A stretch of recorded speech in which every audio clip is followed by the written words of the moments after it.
আমাদের পাঁচজন প্রবাসী অচেতন অবস্থায় তাদেরকে ঘর থেকে উদ্ধার করা হয়েছিল। অত্যন্ত দুঃখজনকভাবে 3 জন প্রবাসীরই মৃত্যু ঘটে, 2 জন জীবিত আছেন। আমরা ঘটনাস্থল থেকে যে সমস্ত আলামত সংগ্রহ করেছিলাম, 20টি আলামত, তার কেমিক্যাল অ্যানালাইসিস রিপোর্ট আমাদের হাতে এসে পড়ছে।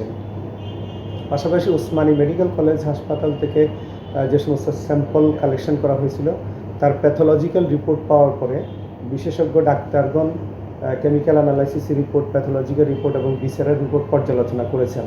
করে একটা মেডিকেল বোর্ডের মাধ্যমে আমাদেরকে আজকে এই টোটাল আপনার মেডিকেল রিপোর্ট আমাদেরকে দিয়েছেন। ইতিমধ্যে আমি সেটা পর্যালোচনা করে দেখলাম, প্রথমত কথা হচ্ছে যে মানুষের মাঝে যে কথাটা গুঞ্জন ছিল বা মানুষ যে আশঙ্কা করেছিল যে পয়জনিং হতে পারে, এখানে বিষক্রিয়া কোথাও পাওয়া যায়নি। দ্বিতীয় কথা হচ্ছে যে পোস্টমর্টেম রিপোর্টের মধ্যে যেটা আসছে যে যারা মারা গেছেন তাদের বাহ্যিক এবং ইন্টারনাল কোনো ধরনের ইনজুরির আলামত পাওয়া যায়নি, যে কারণে মৃত্যু ঘটতে পারে। সুতরাং আমরা দুটো জিনিস এক্সক্লুড করছি। একটা হলো আপনার এতে পয়জনিংয়ের কোনো ঘটনা ঘটেনি। 2 নম্বর হলো মৃত্যু ঘটতে পারে এরকম কোনো বাহ্যিক বা ইন্টারনাল কোনো ইনজুরি পাওয়া যায়নি।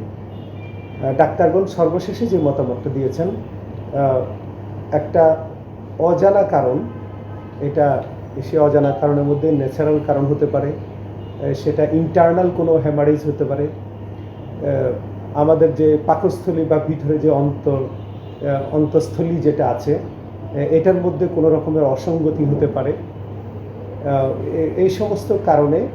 এবং আরেকটা জিনিস বলছে যে আননোন পয়জনিং হতে পারে। এটা সাধারণত যে কোনো ধরনের বিষক্রিয়া হলে যদি কোনো ধরনের কেমিক্যাল অ্যানালাইসিসের মধ্যে না আসে সেটা হতে পারে। এই সমস্ত যখন কোনো জিনিস ডিটেক্ট করতে না পারা যায় তখন এরকম 5টা কারণ উল্লেখ করেন, সেরকম কারণ উল্লেখ করে আমাদেরকে পোস্টমর্টেম রিপোর্ট দিয়েছেন। তা আমাদের সার্বিক অ্যানালাইসিস হচ্ছে এখানে পয়জনিংয়ের কিছু পাওয়া যায়নি। মৃত্যু ঘটতে পারে বাহ্যিক এরকম কোনো আঘাতের কারণে এই ঘটনা ঘটেনি। এইটা একটা অজ্ঞাত কারণে ওনারা মারা গিয়েছেন। আমাদের পুলিশি তদন্ত যদি এর সাথে আমরা মিলিয়ে নিই তাহলে আমরাও বলতে পারি যে এখানের মধ্যে পয়জনিংয়ের কোনো ঘটনা ঘটেনি, তাদেরকে কেউ মার্ডার করেছে এরকম কোনো কিছু তদন্তে পাওয়া যায়নি।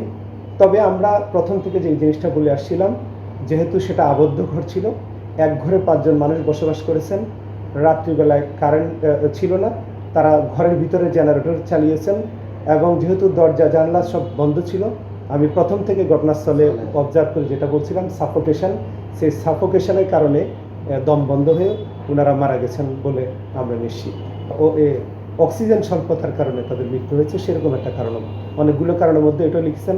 তো তদন্তের সাথে পারিপার্শ্বিকতার সাথে এই ঘটনাটাই মিলে যাচ্ছে যে ঘরের মধ্যে যে জেনারেটর ছিল, জেনারেটর অতিমাত্রায় ধোঁয়া উৎপাদন করেছে। সেই ধোঁয়াগুলো অনেকক্ষণ ইনহেল করার পরে তাদের ভিতরের মধ্যে একটা ড্যামেজ হয়েছে, যার জন্য তারা মারা গিয়েছেন বলে আমরা মোটামুটি নিশ্চিত।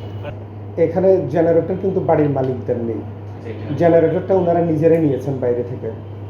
বাড়ির মালিক একটা ভাড়া ঘর তৈরি করেছেন, সেটার মধ্যে বসবাস উপযোগী করে বৈদ্যুতিক ফ্যান থেকে শুরু করে আপনি এসি লাগাবেন কিনা এটা অনেকটা ভাড়াটিয়ার উপর নির্ভর করে। তা আমার কাছে মনে হয়েছে ওনারা তো দেখে শুনেই উঠেছেন, এক্ষেত্রে এখানে বাড়িওয়ালার কোনো সংশ্লিষ্টতা আসলে আমাদের কাছে মনে হচ্ছে না।